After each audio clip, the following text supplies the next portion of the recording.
अभी तक हमने आर्टिकल 13 तक पढ़ा हुआ है ना। ओके, उसके बाद आर्टिकल 14 आना चाहिए। ठीक है, पार्ट 3 पढ़ रहे हैं हम। पार्ट 3 में है फंडामेंटल राइट्स।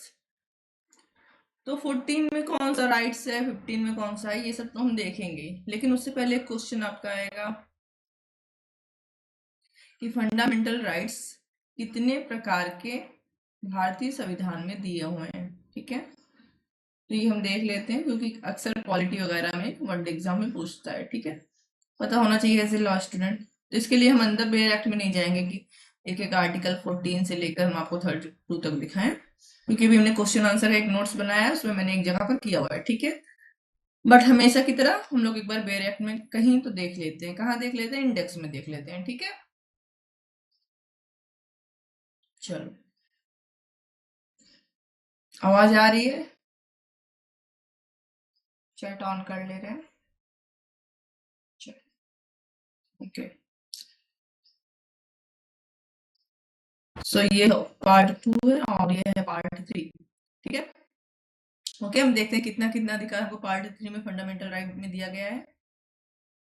सो ये फंडामेंटल राइट सबसे पहले आ रहा है राइट टू इक्वलिटी, समता समानता का अधिकार। मोस्टली जब हम सुनते हैं तो सिर्फ आर्टिकल 14 ही सुनते हैं। ठीक है, बट ये 14 से लेकर 18 तक है। ठीक है, ऐसा क्यों? क्योंकि सिर्फ इसमें समता को लिखा गया है, बाकी सब में उस समता को एक्सप्लेन किया गया।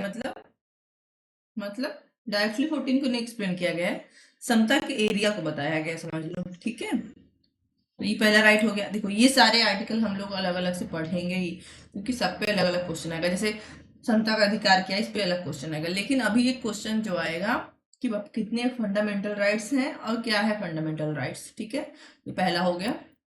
दूसरा आता है स्वतंत्रता का अधिकार। दूसरा, ठीक है, आर्टिकल 19 टू 22। ओके, तीसरा है शोषण के विरुद्ध अधिकार, है ना, 23 और 24 में दिया है। ये सारे आर्टिकल अलग अलग फर्स्ट सेमेस्टर में पढ़ने हैं। चौथा है धर्म की स्वतंत्रता का अधिकार। ठीक है,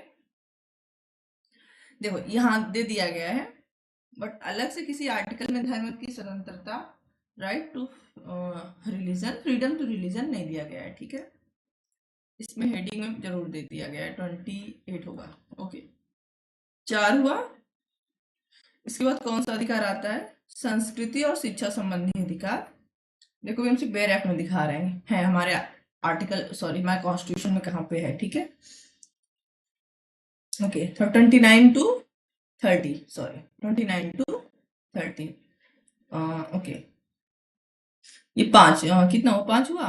ठीक है, और ये छठवां भी, अभी छठवां रहा ये संवैधानिक उपचारों का अधिकार। ठीक है, आर्टिकल 32। मोस्टली 226 वगैरह भी इंक्लूड होगा, बट इसका मेन जो है आर्टिकल 32 है। एक अधिकार और था, पहले 7 फंडामेंटल राइट्स थे। ठीक है, अभी कितने हो गए हैं? प्रेजेंट में 6 हो गए हैं। तो हमने यहाँ 6 देखा, तो 7वां कहाँ गया? सॉरी, ये रहा आर्टिकल 31, संपत्ति का अधिकार।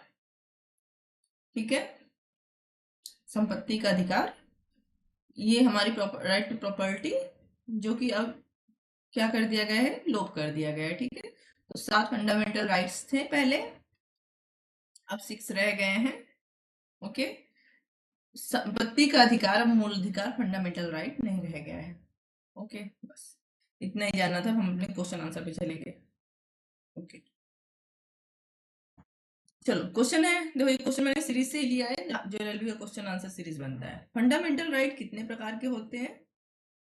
सॉरी, फंडामेंटल राइट किसे कहते हैं? भारतीय संविधान में कौन कौन से फंडामेंटल राइट दिए गए हैं? तो अभी हमने देख लिया शॉर्ट में, जगह 6। क्या मूल अधिकारों को निर्बंधित अथवा निलंबित किया जा सकता है? तो क्या क्या निर्बंधन है फंडामेंटल राइट्स पे? ओके, चलो देख लेते हैं, थोड़ा सा परिचय देख लेते हैं, इंट्रो, जो कि तुम लोग को एग्जाम में लिखना है। भारतीय संविधान अपने नागरिकों को ऐसे अधिकार प्रदान करता है जो व्यक्ति के सर्वांगीण विकास, समानता और समानता के लिए अत्यंत आवश्यक है। ठीक है, स्वतंत्रता और समानता के लिए इन्हें ही फंडामेंटल राइट्स कहा जाता है। अब यहाँ याद रखना, अब चाहे हम सारा पूरा 52A तक पूरा फंडामेंटल राइट्स पढ़ लेते एक एक करके, फिर ये क्वेश्चन रखते तब और अच्छे समझ में आता। बट चूंकि सीरीज में पहले ये क्वेश्चन आ गया था कि फंडामेंटल राइट्स किसे कहते हैं, पहले हम जान लें हमारे मौलिक अधिकार क्या है। ठीक है, वो अधिकार जो संविधान ने हमको दिए हुए हैं एज ए ह्यूमन। इतनी सिंपल सी बात है। ठीक है, इसलिए पहले हम इसका आंसर कर ले रहे हैं। चलो, क्या करते हैं फंडामेंटल राइट्स? व्यक्ति को स्वतंत्र और समान जीवन जीने की गारंटी देते हैं।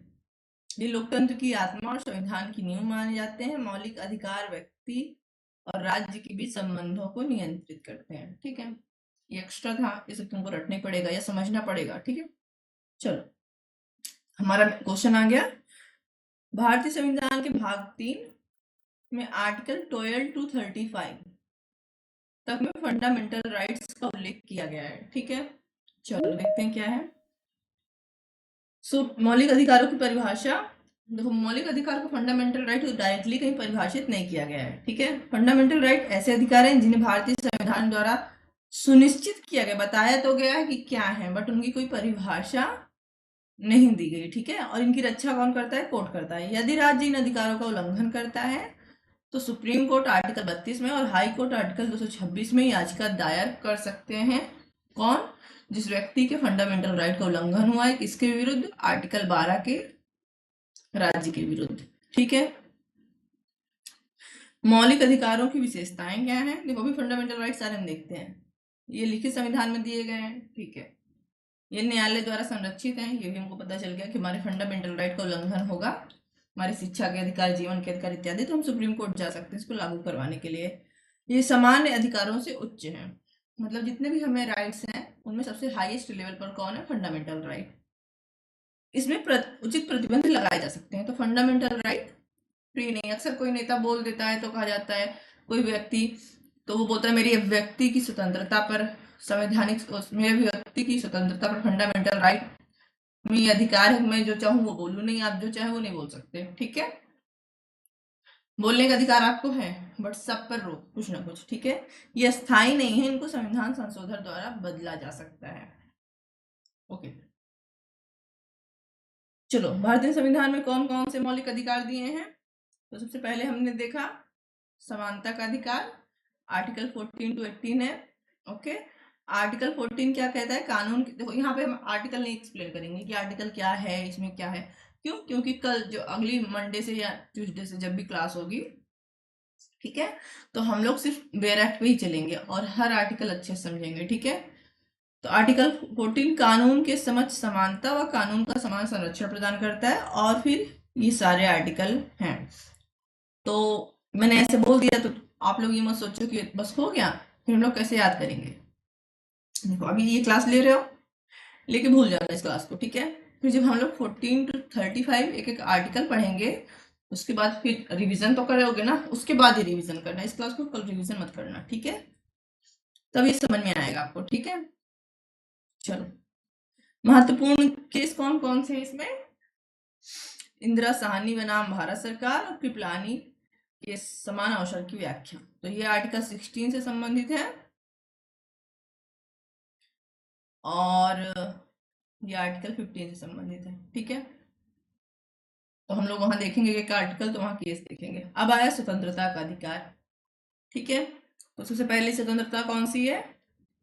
आर्टिकल 19 में दी गई है। ये आर्टिकल बहुत इंपॉर्टेंट है, वेरी इंपॉर्टेंट। इसमें 6 स्वतंत्रताएं हैं। सबसे पहला है व्यक्ति की स्वतंत्रता, मतलब बोलने की, अपनी बात रखने की स्वतंत्रता। उसको हम लोग बहुत अच्छे से देखेंगे क्योंकि क्वेश्चन आएगा, और आर्टिकल 19 आना चाहिए फॉर पॉलिटी, कॉन्स्टिट्यूशन, किसी के लिए। ठीक है, पहले ये भी 7 था, अब ये 6 रह गया है, क्योंकि इसमें भी एक अधिकार था प्रॉपर्टी वाला, वो हटा दिया गया है। अपराधों के लिए सुरक्षा, जीवन के व्यक्तिगत स्वतंत्रता, शिक्षा का अधिकार, इसको अमेंडमेंट द्वारा जोड़ा गया है, गिरफ्तारी और निरोध हिरासत से सुरक्षा। तो ये सिंगल आर्टिकल, एक एक आर्टिकल कम से कम एक एक क्लास लेंगे। ठीक है, ये सिंगल आर्टिकल कम से कम एक क्लास, तो तुमको 6 के 6 फंडामेंटल राइट्स याद होने चाहिए। ठीक है, कौन कौन से हैं, आर्टिकल अपने आप याद हो जाएंगे। केशवानंद भारती का जीवन के अधिकार का विस्तार और बहुत सारी चीजें इसमें हुई हैं, ये केस हम देखेंगे। ठीक है, मेनका गांधी, ये भी इसी से आर्टिकल 21। ओके, और ये आर्टिकल 20 से संबंधित है। ठीक है, शोषण के विरुद्ध अधिकार, मतलब इंसान के विरुद्ध कोई अपराध हो रहा है उसके विरुद्ध अधिकार। ठीक है, जैसे मानव तस्करी, किसी से बलात्कार, श्रम कराना मतलब जबरदस्ती काम कराना और उसको पैसा न देना, बंधुआ मजदूरी इत्यादि। 14 साल से ये आर्टिकल जब हम पढ़ेंगे तब वहां हम आपको बताएंगे। 14 साल से कम उम्र के बच्चों को खतरनाक उद्योगों के काम नहीं कराया जा सकता। चाय की दुकान में छोटे बच्चे काम करते हैं, है ना, वो उतना खतरनाक नहीं है, बट अगर 14 साल से कम का बच्चा है तो कोई फैक्ट्री जहाँ पटाखे बनते हैं या कोई भी डेंजर काम होता है वहां काम नहीं करेगा। कितने साल से कम के बच्चे? 14 ईयर। धर्म की स्वतंत्रता तो सिर्फ हेडिंग में है। ठीक है, जब हम इसकी ये पढ़ेंगे आर्टिकल जो 25 से 28 है, इसमें कहीं पर भी धर्म की स्वतंत्रता नहीं दी है। ठीक है, डायरेक्टली। अगला है धार्मिक शिक्षा, नहीं ये तो उसमें धार्मिक स्वतंत्रता 5 हो गया। संस्कृति और शैक्षिक अधिकार, और 6 हो गया संवैधानिक उपचार का अधिकार। ठीक है, ओके। संवैधानिक उपचार मतलब आर्टिकल 32, आर्टिकल 32, और ये 32 से 35 तक में एक्सप्लेन है, बट 32 लो। ठीक है, आर्टिकल 32 को doctor Bhimrao Ambedkar ji, sorry, doctor Bhimrao Ambedkar ji ने संविधान की आत्मा कहा है। ठीक है, आर्टिकल 32 में 5 रिट्स हैं, ये रहे। ओके, जो आर्टिकल 32 पढ़ेंगे तो इन पांचों रिट को अलग अलग पढ़ेंगे, क्योंकि इसमें से 2 रिट्स अलग अलग लिखने को आएगी। और एज ए लॉ स्टूडेंट हमेशा ये रिट, ये नॉर्मल भी नहीं, लॉ स्टूडेंट हो फिर भी सोसाइटी में हो तो पता होना चाहिए कि क्या है ये रिट्स। ठीक है, अब देखो मौलिक अधिकारों पर कुछ प्रतिबंध है, तो मैंने वहां पर तो फंडामेंटल राइट बता दिया, तुमको रटने पड़ेंगे कौन कौन से फंडामेंटल राइट हैं। ठीक है, और आर्टिकल में हम पढ़ेंगे तो अच्छे से जानेंगे। वहां पर मैं ये नहीं कहूंगी कि ये करना है वो करना है। ठीक है, जो फंडामेंटल राइट में शुरू करूंगी वो फंडामेंटल राइट में केस के साथ खत्म करूंगी। ठीक है, ओके। कौन कौन से प्रतिबंध है फंडामेंटल राइट पर? मौलिक अधिकार पूर्ण नहीं है, संविधान में युक्त प्रतिबंध लगाने का प्रावधान है। For example article 19(1). ठीक है, ए से लेकर जी तक है ना, बीच में एफ जो है अब निश्चित कर दिया गया है। भ्रमण व्यापार की स्वतंत्रता, बोलने की स्वतंत्रता, संघ बनाने की स्वतंत्रता वगैरह वगैरह। बट यहाँ तक तो सब अपने राइट्स का यूज कर लेते हैं, बट इसके बाद 1925 1926 में इन सारे अधिकारों पर अलग अलग प्रतिबंध लगाया गया है कि कब आपके राइट्स प्रतिबंधित हैं, और अगर आप इन प्रतिबंधों का के ऊपर जाकर अपने राइट्स का यूज करोगे तो आपके ऊपर क्या हो सकता है, केस हो सकता है। ठीक है, ओके। देखो ये दिया हुआ है, आर्टिकल 19 एक की में स्वतंत्रता दी गई है, और फिर 226 में कुछ प्रतिबंध दिए गए हैं, सब में अलग अलग प्रतिबंध है। ठीक है, तो यहाँ पे शॉर्ट में सारे प्रतिबंध 2-4 मिला के लिख दिए गए हैं, जैसे राष्ट्रीय सुरक्षा, सार्वजनिक शांति, नैतिकता, भारत की अखंडता आदि कारणों से प्रतिबंध लगाया जा सकता है। तो एज ए एलएलबी स्टूडेंट इतना ही लिखना है ना। धार्मिक अधिकार पर भी रोक है, सशस्त्र बलों, पुलिस इत्यादि पर अधिकारों में प्रतिबंध है। ठीक है, ये क्या है, आर्टिकल 33 पढ़ेंगे तो वहां समझ में आएगा। ठीक है, चलो। क्या मौलिक अधिकारों को सस्पेंशन किया जा सकता है? क्या हमारे फंडामेंटल राइट जैसे जीवन का अधिकार इत्यादि को सस्पेंड किया जा सकता है, थोड़े समय के लिए समाप्त किया जा सकता है? तो सबसे पहले आर्टिकल 352 याद रखना है, तो जब इमरजेंसी पढ़ेंगे तो उसके साथ ही ये सारे आर्टिकल हैं। तो वहाँ हम लोग चूंकि एलएलबी के स्टूडेंट हैं, वनडे एग्जाम के लिए नहीं पढ़ते, इसलिए इस आर्टिकल को सबको छोड़ देते हैं। बट चूंकि मैं बेयर एक्ट पढ़ा रही हूँ तो मैं बीच में आर्टिकल नहीं छोड़ना चाहती। ओके, सो मैं बेयर एक्ट पढ़ाऊंगी। आर्टिकल 352 के दौरान कहता है कि, सॉरी, आर्टिकल 352 के अंतर्गत जब आपातकाल लगता है तो कुछ मौलिक अधिकारों को निलंबित किया जा सकता है। ठीक है, आर्टिकल 358 राष्ट्रीय आपातकाल के दौरान अनुच्छेद 19 स्वतः निलंबित हो जाता है। ठीक है, आर्टिकल 19(1)(a) में जो फंडामेंटल राइट दिए हैं वो नॉर्मली आर्टिकल 226 के अंतर्गत क्या है, उसको सीमा प्रतिबंधित है, ठीक है, उनका उल्लंघन नहीं कर सकते हम। बट पूरा का पूरा ना आर्टिकल 19 ही निलंबित हो जाएगा जब तक राष्ट्रीय आपातकाल आर्टिकल 358 अनुच्छेद 358 के अंतर्गत राष्ट्रीय आपातकाल लगा रहेगा। चलो, आर्टिकल 359 कहता है राष्ट्रपति आदेश द्वारा अन्य अधिकार निलंबित कर सकता है, परंतु अनुच्छेद 20 और 21 को 44वें अमेंडमेंट 1978 से स्थायी सुरक्षा दी गई है। देखो हम क्या बोल रहा है, हम बता रहे 44th अमेंडमेंट 1978 में हो रहा है, तो इसको 44th अमेंडमेंट कैसे याद करोगे? 4 कितना हुआ? 8, 1978 लास्ट में 198 आ रहा है, ठीक है। कुछ ट्रिक ऐसे छोटा मोटा बनाओगे तो याद होगा, सब में नहीं लागू होता, लेकिन मेन अमेंडमेंट में ये ट्रिक लागू कर लेते हैं हम अपने लिए। जैसे फॉर एग्जांपल 42nd अमेंडमेंट है 97/426, ये मेरा ट्रिक था कुछ इंपॉर्टेंट अमेंडमेंट याद करने का, ठीक है, फिर इंसान के दिमाग में जो क्लिक कर जाए। ओके, चलो क्या बात कर रहा है ये, देखो केस आया था, सुप्रीम कोर्ट ने कहा आर्टिकल 21 1978 के पहले, इससे पहले कि आर्टिकल 21 को भी आपातकाल के दौरान क्या किया जा सकता है? निलंबित, मतलब जीवन के अधिकार को भी निलंबित किया जा सकता है। बट बाद में कोर्ट ने अन्य केस में इस बात को समाप्त कर दिया, ठीक है। तो कोर्ट ने कहा नहीं, जीवन के अधिकार को आप निलंबित नहीं कर सकते। जीवन के अधिकार को कब निलंबित होना है, कब नहीं होना, ये बहुत बहुत अंदर की बात है, ये आर्टिकल 21 में देखेंगे, ठीक है। अभी सिंपल सी बात है, 1978 से पहले केस आया है, कोर्ट ने कहा है कि जीवन के अधिकार को भी आपातकाल में हम हटा सकते हैं। बट 1978 में कि जस्ट पहले एक केस आया, सुप्रीम कोर्ट ने कहा नहीं, जीवन का अधिकार हमेशा सुरक्षित रहेगा, चाहे राष्ट्रीय आपातकाल हो चाहे जो, नहीं तो क्या करेंगे, अपने विरोधियों को गिरफ्तार करके गोली मार देंगे, है ना, राष्ट्रीय आपातकाल लगा के।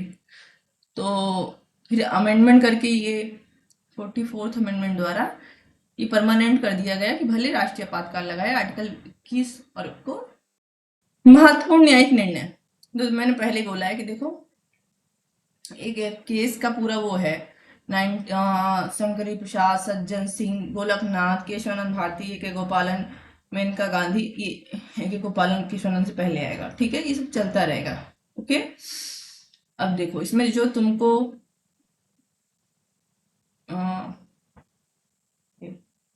केस याद करना है,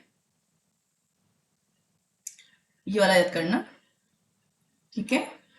और ये LLB एग्जाम के लिए जो लिखा हुआ है 1967 में आया था, संसद मौलिक फंडामेंटल राइट में संशोधन कर सकती है, ऐसा सुप्रीम कोर्ट ने कहा गोलकनाथ में। उसके बाद केशवानंद भारती केस में कोर्ट ने कहा ओके संशोधन करो, बट बेसिक स्ट्रक्चर को नहीं प्रभावित करोगे।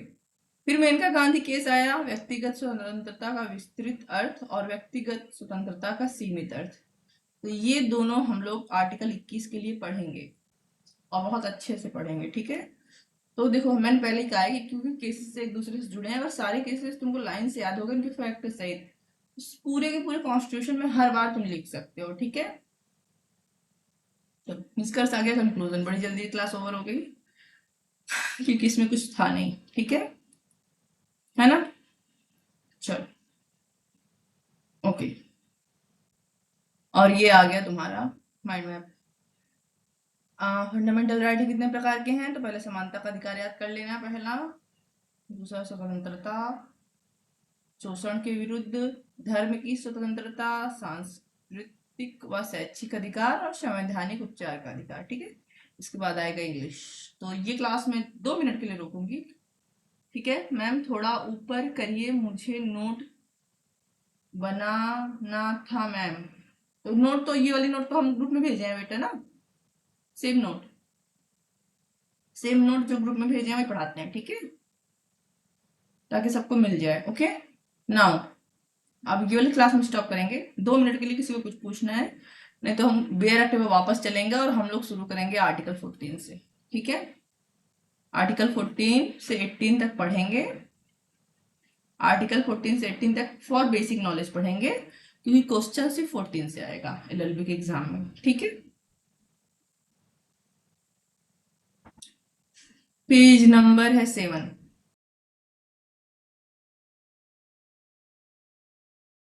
सिर्फ बेयर एक्ट पढ़ाऊंगी, बेयर एक्ट क्या कह रहा है, ठीक है।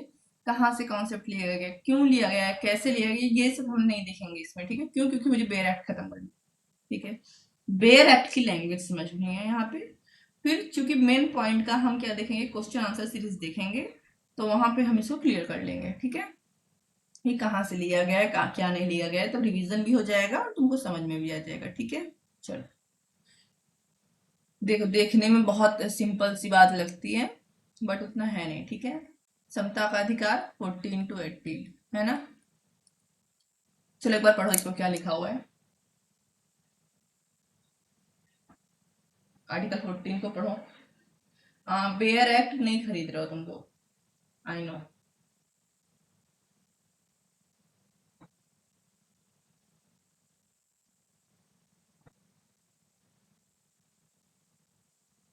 चलो, हम भी पढ़ दे रहे, नहीं पढ़ रहे तो।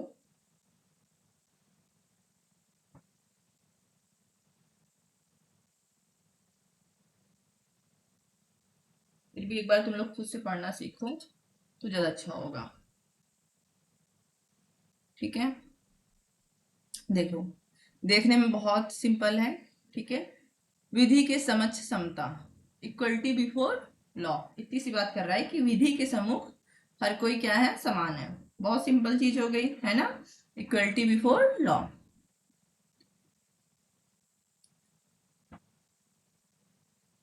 ठीक है।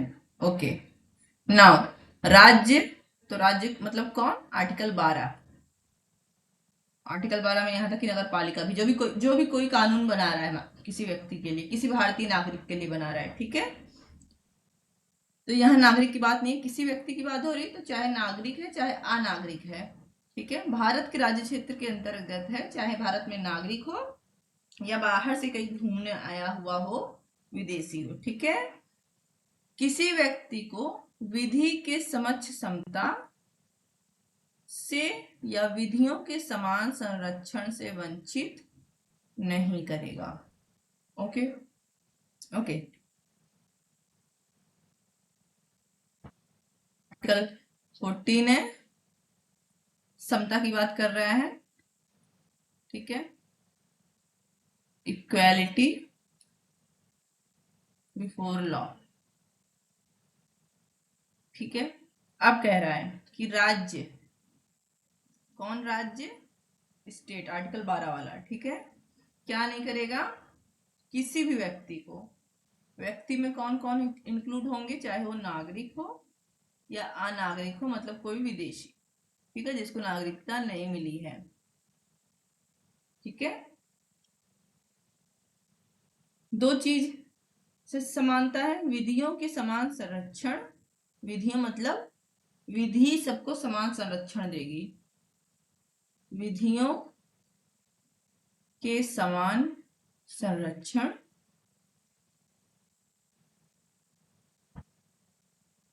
और विधि के समक्ष समता, तो ये दो वाक्य हैं, दोनों अलग अलग हैं, दोनों अलग अलग जगह से आए हैं, ठीक है। दोनों एक दूसरे के पूरक हैं, लेकिन दोनों अलग अलग हैं, ठीक है। और विधियों के समक्ष समता, विधि के समक्ष समता,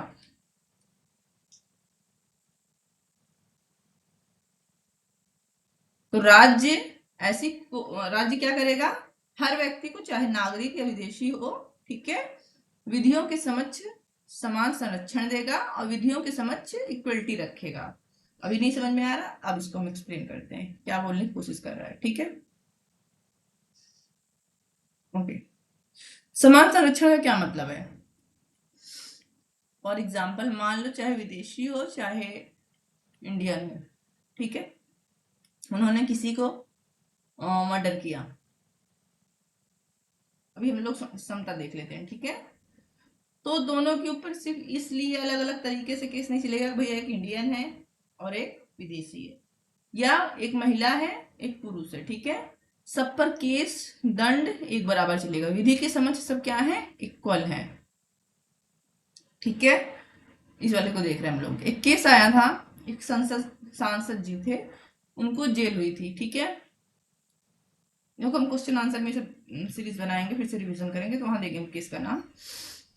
तो उन्होंने कोर्ट में केस किया कि हमको क्या कहते हैं, अच्छी जगह नहीं मिल रही रहने की, अच्छा खाने का, तो कोर्ट ने कहा everyone is equal before law, और एवरीवन मतलब हर व्यक्ति विधि के समक्ष समान है।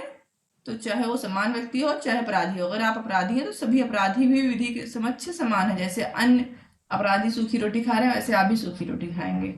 आप सिर्फ इसलिए कि आप सांसद थे या हैं आपको कोई स्पेशल ट्रीटमेंट नहीं दिया जाएगा। इसको कहते हैं विधियों के समक्ष समता। नाउ एक चीज इसमें और देख लो, समान लोगों के लिए समान समानता होगी, ठीक है, समान लोगों के लिए समान समता होगी। ओके, कुछ फॉर एग्जाम्पल जब हम आईपीसी में देखते हैं और मर्डर किया होता है तो उसमें कुछ अपवाद आते हैं, वो चीज अलग है, ठीक है। बट इतना याद रखना नॉर्मली समान लोगों के मध्य समता होगी, यही बात कर रहा है। विधि के समझ सब समान होंगे। दूसरा समान, हाँ ये समता था, ये पहला होगा। रुको गंदा नहीं कर रहे, थोड़ा सा साफ ही कर देते हैं।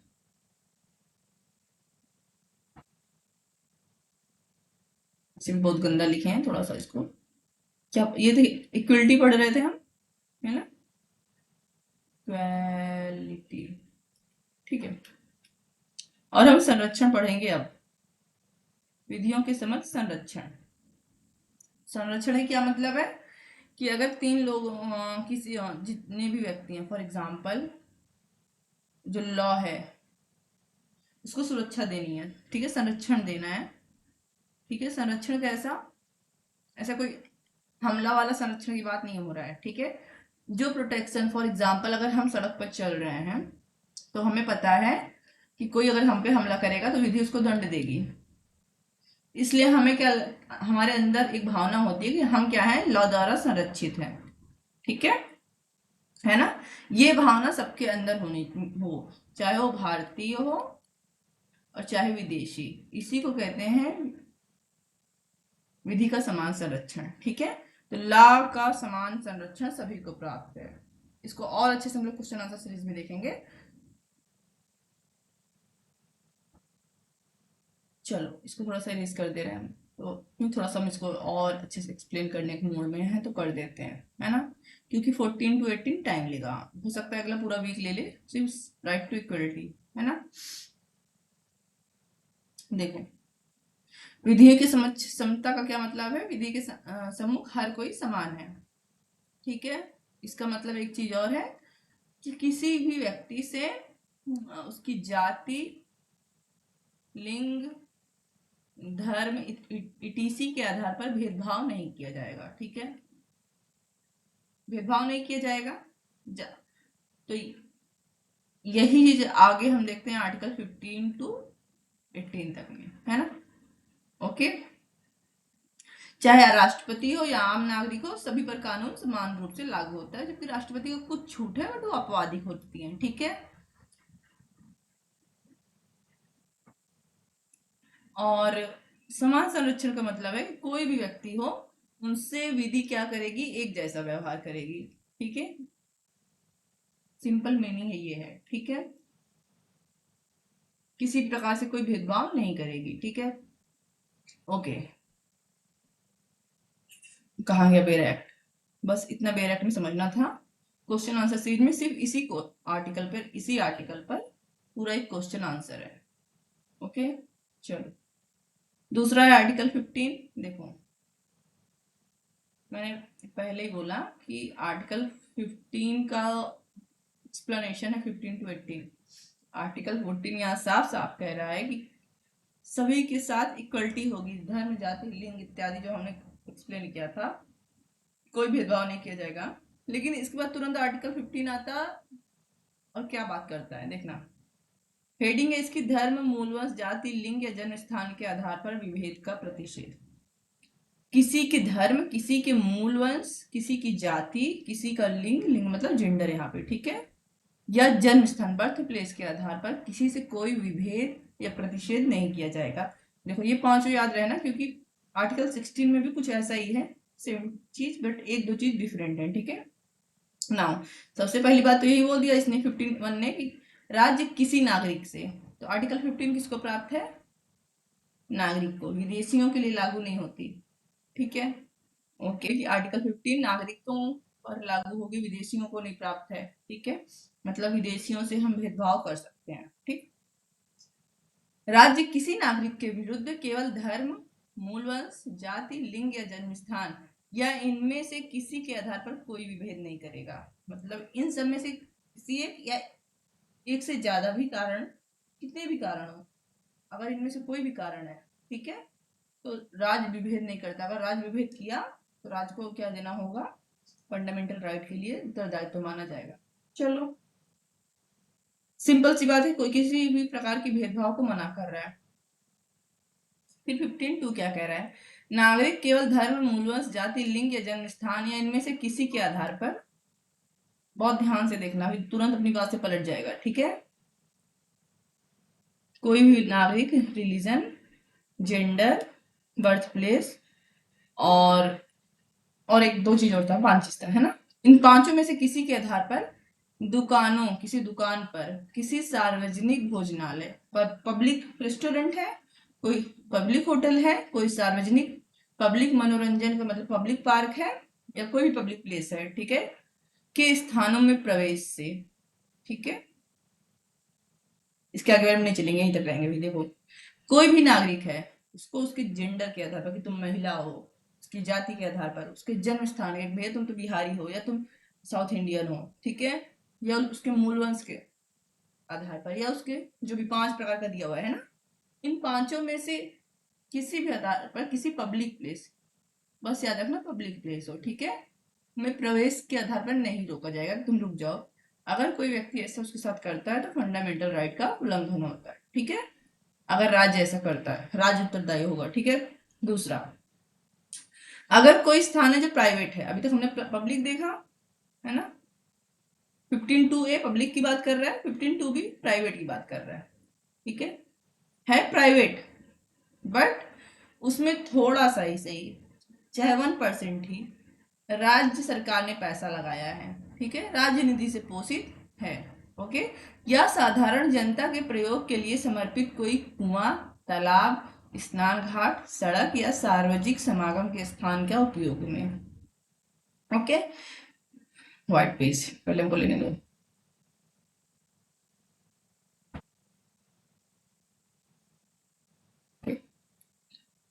सो आर्टिकल 15 है और कह रहा है किसी भी प्रकार का भेदभाव नहीं किया जाएगा, और 5 प्रकार बता दिया, जन्म स्थान, लिंग, जाति इत्यादि। ठीक है,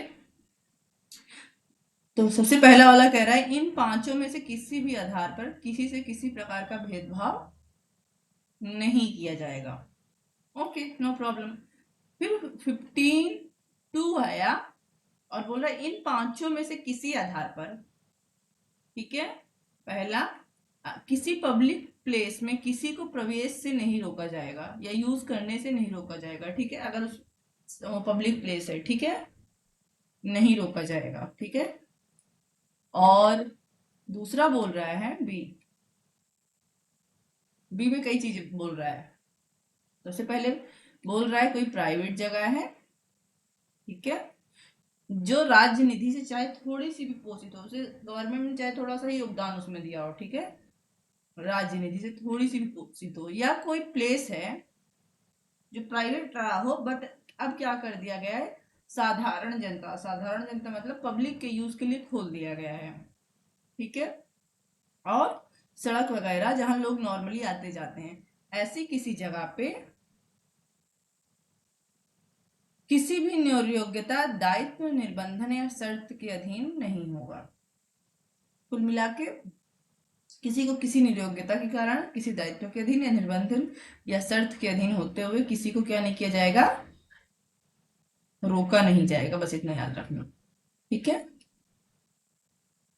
चलो इतना तो समझ में आया। अब देखो, अभी तक किसी से कोई भेदभाव नहीं हो रहा था, बट हर चीज का एक अपवाद होता है। ठीक है, क्योंकि स्थितियां, मैंने पहले बोला विधि के समक्ष सब समान है, बट समानता इक्वल लोगों के लिए, ठीक है, इक्वल लोगों के लिए इक्वलिटी है, अनइक्वल लोगों के लिए नहीं है ना। इतनी बात बोलने के बाद संविधान क्या बोलता है, लेकिन राज्य भेदभाव वाला कानून अब बना सकता है। ठीक है, यहाँ पे डायरेक्टली नहीं लिखा है, लेकिन इसका मतलब ये हुआ कि राज्य जो है स्त्रियों मतलब गर्ल्स के लिए, लेडीज के लिए, वुमेन के लिए, और बाल को मतलब चाइल्ड, चाइल्ड में गर्ल बॉय दोनों आते हैं, कोई विशेष उपबंध करने से निवारित नहीं करेगा इस अनुच्छेद की कोई बात। तो आर्टिकल 15(3) ये याद रखना हमेशा। आर्टिकल 15(3) में दिया गया है, कौन से आर्टिकल में दिया गया है कि ये आर्टिकल मतलब आर्टिकल 15(1) और 15(2) राज्य को इस बात से मना नहीं करता कि वो कोई ऐसा कानून न बनाए जो स्पेशली किसके लिए हो, औरतों के लिए हो, औरतों मतलब गर्ल्स, ठीक है, वुमेन कोई भी हो, या बच्चों के लिए हो, ठीक है, मतलब इनके लिए अगर सरकार राज्य चाहे तो कोई भी कानून बना सकता है, स्पेशल औरतों के लिए, स्पेशल बच्चों के लिए, ठीक है। ओके, ये समझ में आया। अब ये आ गया, तुमने आरक्षण, आरक्षण सुना होगा, ठीक है, बट ये जो नौकरी वाला आरक्षण नहीं है, नौकरी वाला आरक्षण हम लोग कहाँ देखेंगे, आर्टिकल 16 में। आर्टिकल अभी हम लोग एडमिशन वाला आरक्षण देखेंगे, ठीक है। नाउ आर्टिकल, इस अनुच्छेद है आर्टिकल 29(2).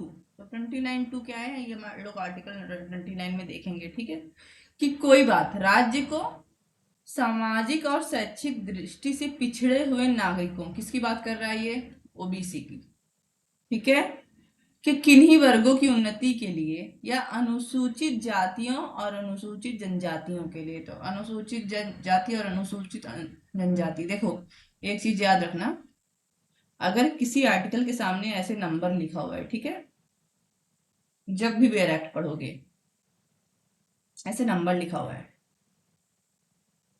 लिखा है, ये लिखा हुआ है, लिखा है ना, ये तो आर्टिकल 4 है, इसकी बात कर रहे हैं, इसका मतलब उस आर्टिकल के साथ कुछ तो हुआ है छेड़खानी, ठीक है, छेड़खानी मतलब कुछ उसमें संशोधन हुआ है, या हो सकता है उसको ऐड किया गया हो, या हो सकता है उसको बाद में जोड़ा गया हो। तो ये आर्टिकल क्या बोलता है ये हम बाद में देखते हैं, पहले हम तुमको एक चीज यहाँ सिखाते। 1 नंबर लिखा था, ओके, देखो ये जो है पीडीएफ वाले में बैक में हो सकता है कुछ गड़बड़ हो, जो तुम लोग बुक खरीदोगे बेयर एक्ट कॉन्स्टिट्यूशन की उसमें करेक्ट रहता है। तो इसके अनुसार 16(4) यही था ना, उसके आगे कौन सा नंबर था, 1 नंबर, है ना, यही था ना, पहला नंबर था। इसका मतलब वो जो एक था उसको हम यहाँ से समझ सकते हैं क्या था, वो एक किस चीज के बारे में था।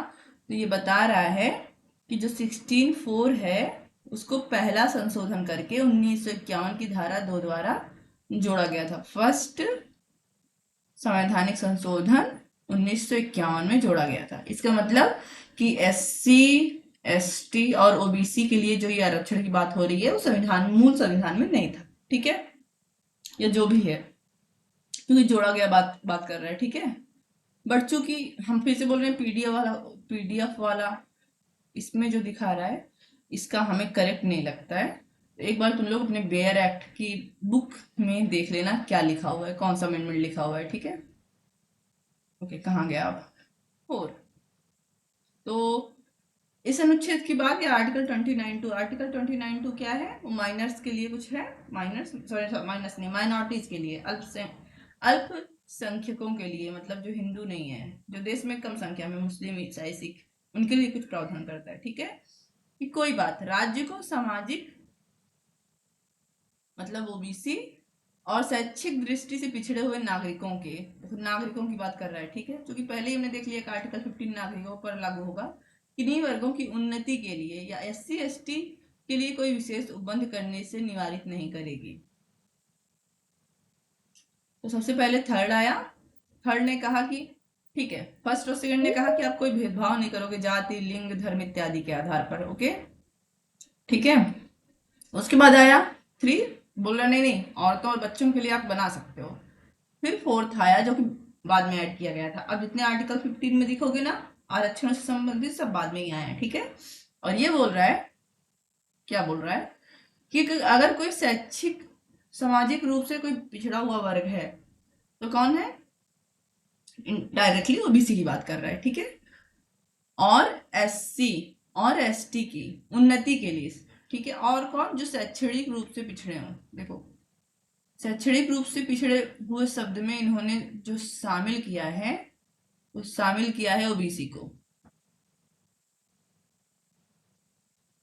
ठीक है, एक मिनट, ये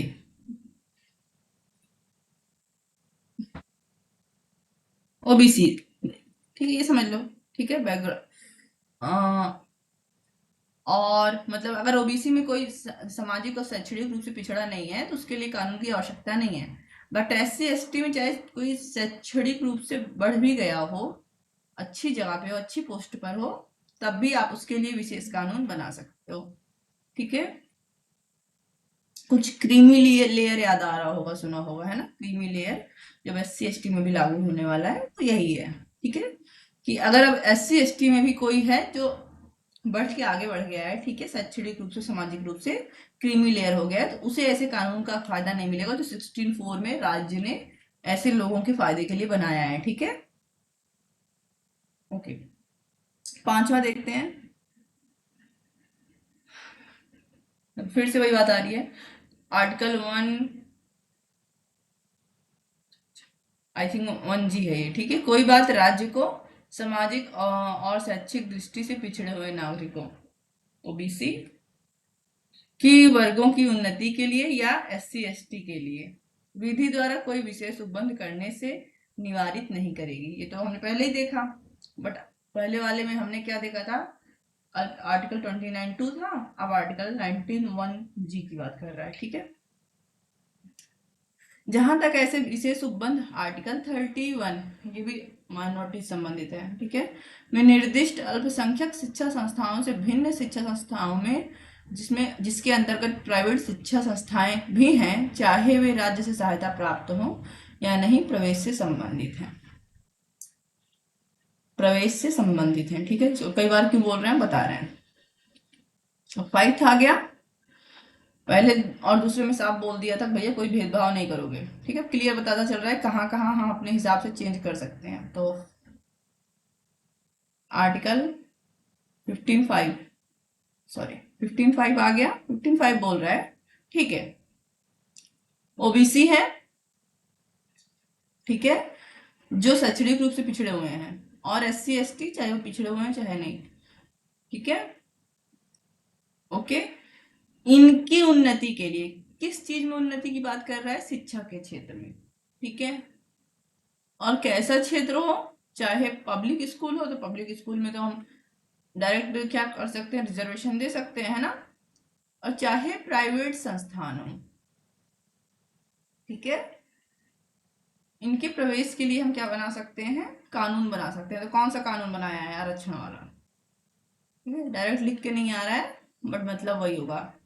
कानून बनाओगे तो क्या करोगे, आरक्षण ही दोगे ना, वही चीज। ठीक है, शिक्षा संस्थाओं से भिन्न, हाँ, कौन सी शिक्षा संस्थाएं इसमें नहीं आएंगी, मैंने बोला ना आर्टिकल 30 अपवाद नहीं ले रहा है, आर्टिकल 29 क्योंकि वो माइनर से संबंधित है। क्यों, क्योंकि आर्टिकल 13 जो है अल्पसंख्यकों को अपनी धार्मिक स्कूल या अपने धर्म के लोगों के लिए स्कूल जैसे मदरसा इत्यादि स्थापित करने की अनुमति दे रहा है। ठीक है, तो ये कह रहा है, लेकिन अगर वो अल्पसंख्यक स्कूल हैं, अल्पसंख्यक स्कूल हैं, तो वहां पर आप ये कानून नहीं लागू कर पाओगे। ठीक है, ये कानून, कौन सा कानून, आरक्षण वाला नहीं लागू कर पाओगे। प्राइवेट संस्था पे लागू कर सकते हो, बट माइनॉरिटीज पर लागू नहीं कर सकते। चलो, और ये रहा हमारा आर्टिकल 15(6). ओके, हम इतना पढ़ के ना एकदम, देखो सेम चीज है जो आर्टिकल 15 में हमने पढ़ा, 15 सॉरी बता रहे हैं, पहले देख लेते हैं 6 के आगे कितना है। अरे यार ये, ठीक है, वेयर एक्ट पढ़ाने के चक्कर में ना हम, हाँ, 6 के आगे कितना शब्द लिखा हुआ है, अगर तुम लोग देख सकते हो 6 के आगे लिखा हुआ है 3, है ना, इसका मतलब 15(6) को भी लेट में ऐड किया गया था, 15(5) को भी लेट, इस यहाँ पे 2 लिखा हुआ है, ठीक है, लेट में ऐड किया गया था। उसी पेज में नीचे जाके देखते हैं, तो 15(5) को कब ऐड किया गया था, 93, आई थिंक 93rd अमेंडमेंट 2005 द्वारा, जबकि 15(4) को अमेंडमेंट ऐड किया गया था फर्स्ट अमेंडमेंट द्वारा, ठीक है। उसके बाद ये वाला बहुत इंपॉर्टेंट है क्योंकि ये नया नया है, सुना भी बहुत होगा, ठीक है। ये बात कर रहा है 15(6) की। अभी 16(6) भी देखेंगे नीचे हम लोग, ठीक है। कब ऐड हुआ था ये? 101 अमेंडमेंट 2019 के द्वारा। क्यों मैंने इसको बताया? जब 3 उसके नंबर आगे था तो हमने देख लिया। ओके ओके, क्या है ये? तो इसको हम पढ़ेंगे नहीं, इसको हम डायरेक्टली बता दे रहे हैं क्या ये। ओके, ठीक है।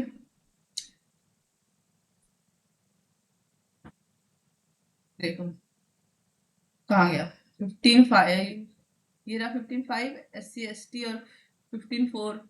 हाँ ओके, तो हमने 15(4) पढ़ा, 15(5) पढ़ा।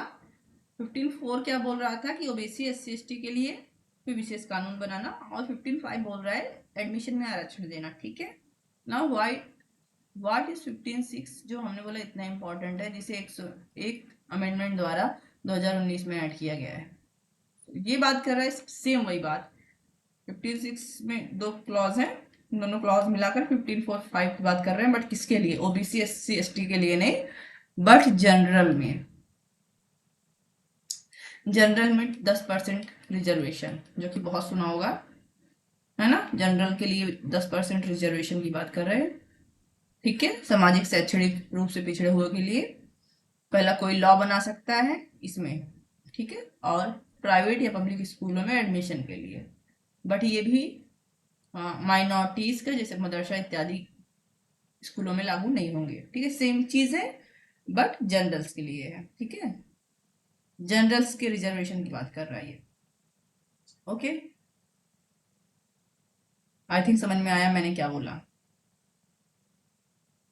देखो 4 में ओबीसी SC ST के लिए कोई विशेष कानून बनाने का अधिकार राज्य को दिया जा रहा है। 5 में बताया जा रहा है कि प्रवेश के लिए भी आप कानून बना सकते हो, रिजर्वेशन दे सकते हो। और सेम बात को फिर से जनरल के लिए आर्टिकल 15(6)A और B में दे रहा है, ठीक है। चलो, इसके बाद आता है आर्टिकल 16, ठीक है। आर्टिकल 16 भी सेम है आर्टिकल 15 की तरह, लेकिन इसको हम लोग कल पढ़ेंगे, ठीक है। ओके, तो अच्छे से पढ़ के आना, आज के लिए इतना ही, ठीक है।